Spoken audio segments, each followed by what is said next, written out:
Oi, gente, boa tarde. Estamos aqui para concluir essa introdução à teologia. E o último ponto que nós vamos falar agora é sobre a autoridade na teologia. A teologia tem autoridade em que ela se fundamenta a sua autoridade. Esses são os assuntos mais importantes nessa questão. Em primeiro lugar, devemos dizer que se o texto fundamental da teologia é a Bíblia, esta é a autoridade suprema para a teologia. Neste sentido, para a igreja não há autoridade superior. Na prática, não há nenhuma igreja e nenhum cristão que não apela para a Bíblia, para substanciar sua doutrina ou ponto de vista.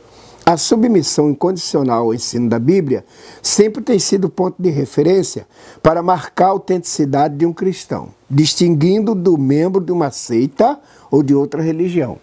Todavia, a autoridade na Bíblia, apesar de ser inconfundível em si mesma, muitas vezes chega até a nós medida por afirmações doutrinárias, credos, declarações de fé. Em outras palavras, existe uma teologia do próprio Deus em sua revelação escrita. Portanto, existe uma teologia derivada da Bíblia, que tem autoridade na medida em que representa fielmente o conteúdo da Bíblia. Para elaborá-la, a comunidade de fé deve necessariamente interpretar a Bíblia e aplicar uma hermenêutica. Através dos séculos, a Igreja tem posto em definição doutrinária como entendia a Bíblia a sua mensagem. Ela determinou, mediante concílios e reuniões oficiais, que é essencial em termos doutrinários. Certamente nem sempre tem havido um acordo uniforme. Por isso, é tão importante que cheguemos a um conceito claro do que é doutrina e do que meramente interpretação de aspectos secundários que não são doutrina ou sobre as quais não precisamos necessariamente chegar a um acordo.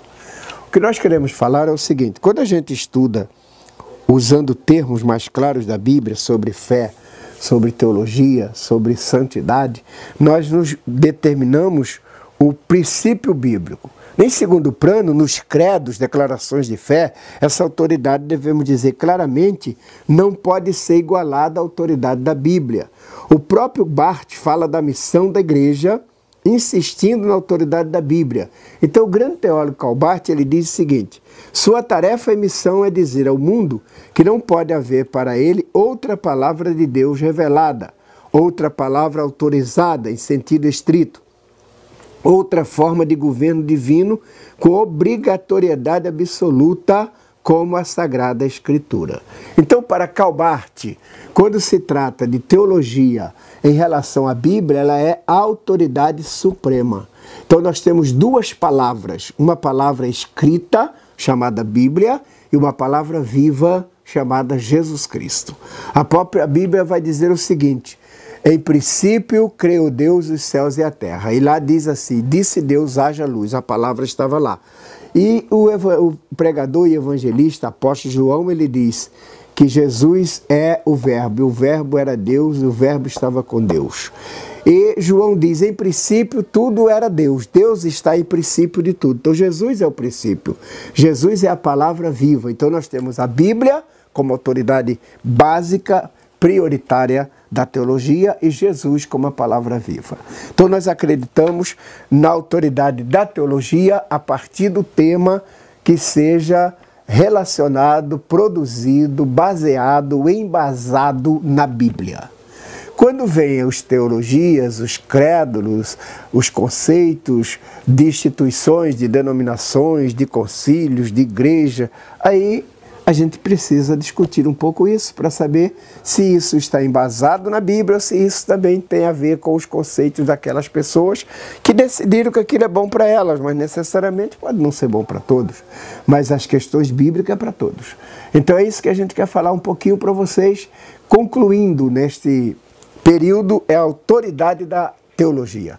A autoridade da teologia é a Bíblia. Então a teologia, você participando da teologia, você tem um embasamento maravilhoso, você vai ter várias matérias de teologia para você estudar. Você vai ter cristologia, você vai ter a própria teologia em si, que é o estudo de Deus, você vai ter pneumatologia, que é o estudo do Espírito Santo de Deus, você vai ter hermenêutica, homilética, didática. Você vai estudar uma gama enorme de matérias em várias áreas do saber humano, da tua inteligência, da tua fé, da tua graça, da sociedade. Você vai ter sociologia, você vai ter as matérias que estuda a questão da vivência, você vai ter eclesiologia, que vai estudar o conceito de igreja, você vai ter uma matéria chamada heresiologia, que estuda a questão das heresias, das seitas, dos conceitos, para que você possa ter um embasamento e para que você aprenda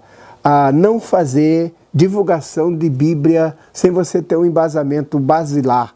Às vezes você lê uma coisa na internet, você não sabe quem colocou, por que colocou, de onde veio, qual é a fonte, qual é a origem, e aí você vai passando isso, coisas erradas, né? Hoje em dia nós estamos cansados de ouvir coisas absurdas sobre Davi, sobre outros personagens que a Bíblia não diz. Mas os caras acham bonito, coloca, né? A respeito do próprio Jesus, que Jesus era rico, e isso é para defender a teologia da libertação. Isso é para defender a teologia da prosperidade, isso é para defender a teologia que eles pregam aí para ganhar dinheiro, dos pregadores itinerantes. Então eles têm que fazer alguma coisa e essa coisa é errada, porque a Bíblia não diz, né?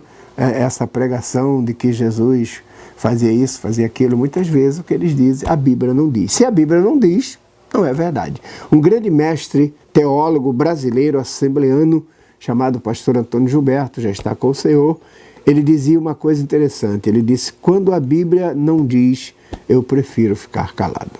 Estamos aqui para te convidar para você participar dos nossos cursos online. No Nova Fase, Ibadés EAD, você pode entrar no nosso site e você pode participar também do nosso curso online. Curso com participações, um curso onde terá a mesma qualidade do nosso curso presencial.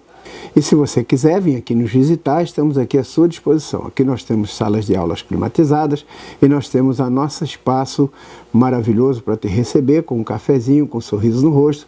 E temos aqui também uma biblioteca com 15 mil volumes que você pode participar.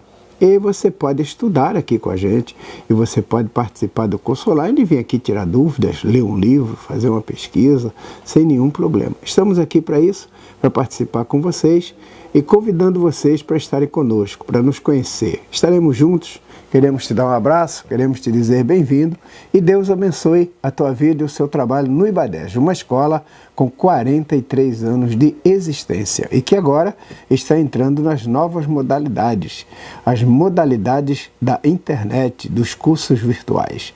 Deus te abençoe, Deus te dê graça e estamos juntos com você. Um grande abraço e Deus abençoe a sua vida, em nome de Jesus. Amém.